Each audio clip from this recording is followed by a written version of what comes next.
Pemirsa, setelah kasus penganiayaan pegawai toko roti di Jakarta Timur menjadi viral, terungkap fakta bahwa penganiayaan dan kekerasan verbal sudah sering kali dilakukan oleh pelaku. Korban juga mengungkapkan bahwa ia dan para pekerja lain sering mengalami keterlambatan gaji. Ia bahkan mengaku terpaksa bekerja hingga 18 jam sehari dengan alasan toko tersebut kekurangan tenaga kerja. Saksikan dalam Benang Merah episode Dipaksa Bekerja hingga 18 jam sehari.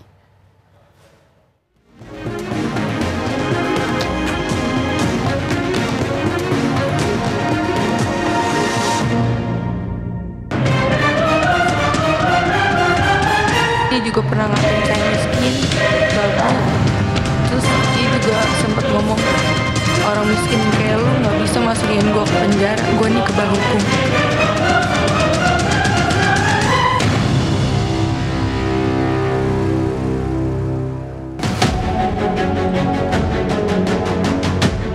Kasus penganiayaan yang dilakukan anak bos toko roti ternama di Jakarta Timur terus menarik perhatian masyarakat.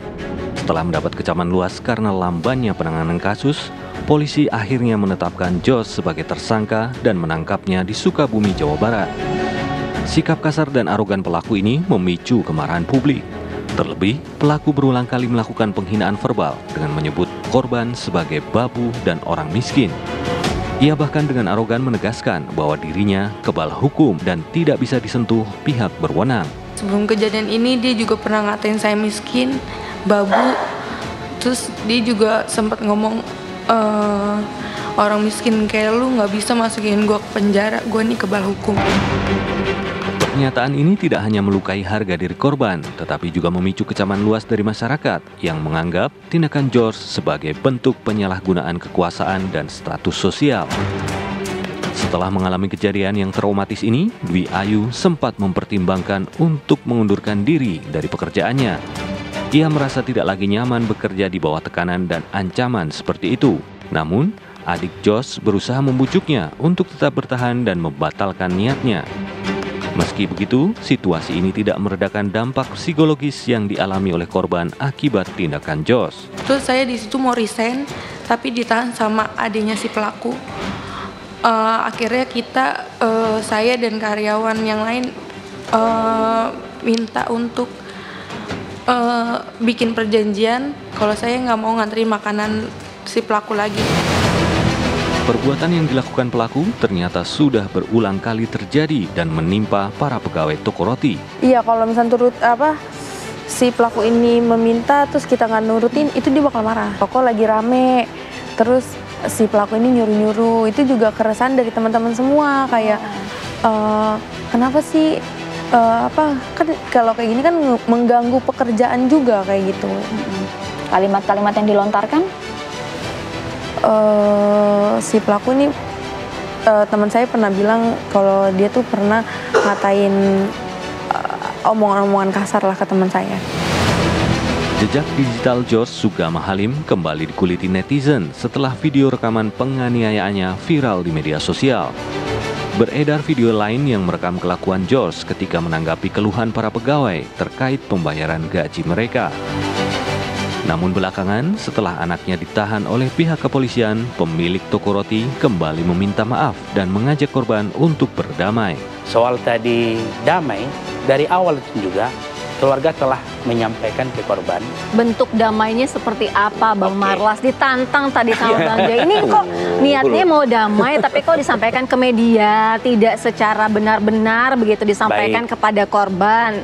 Sebenarnya keluarga tersangka ini sudah menyampaikan langsung kepada si korban.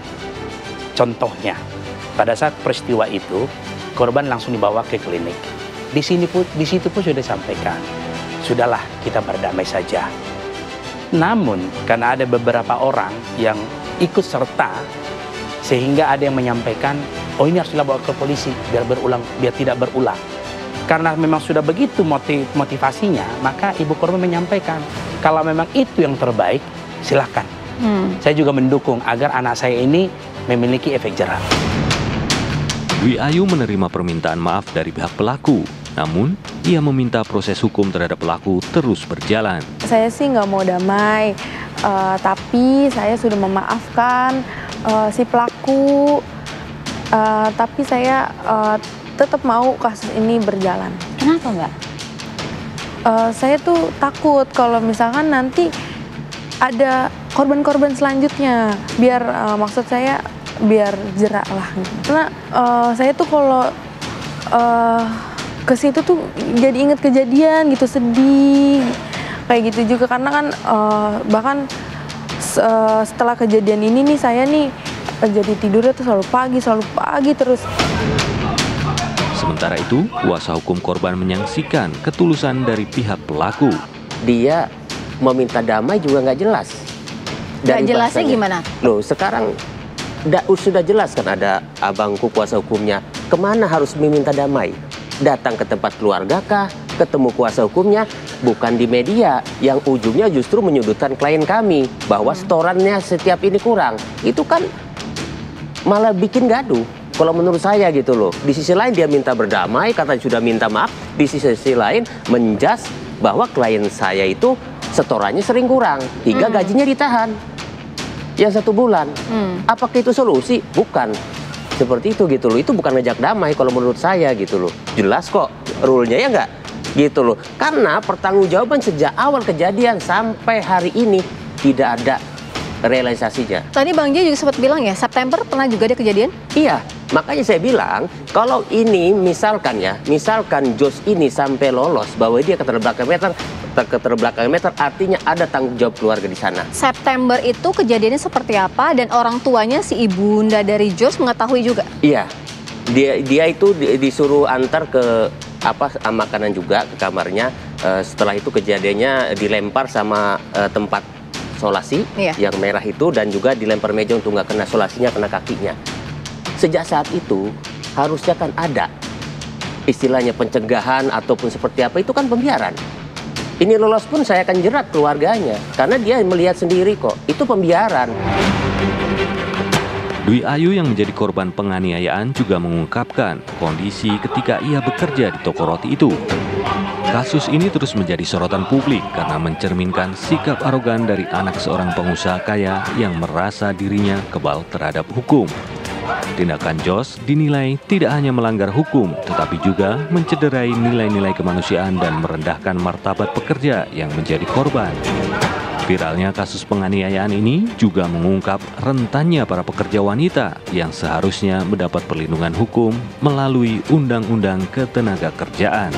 Dia juga pernah ngatain saya miskin, babu. Terus dia juga sempat ngomong, orang miskin kayak lu nggak bisa masukin gue ke penjara, gue nih kebal hukum.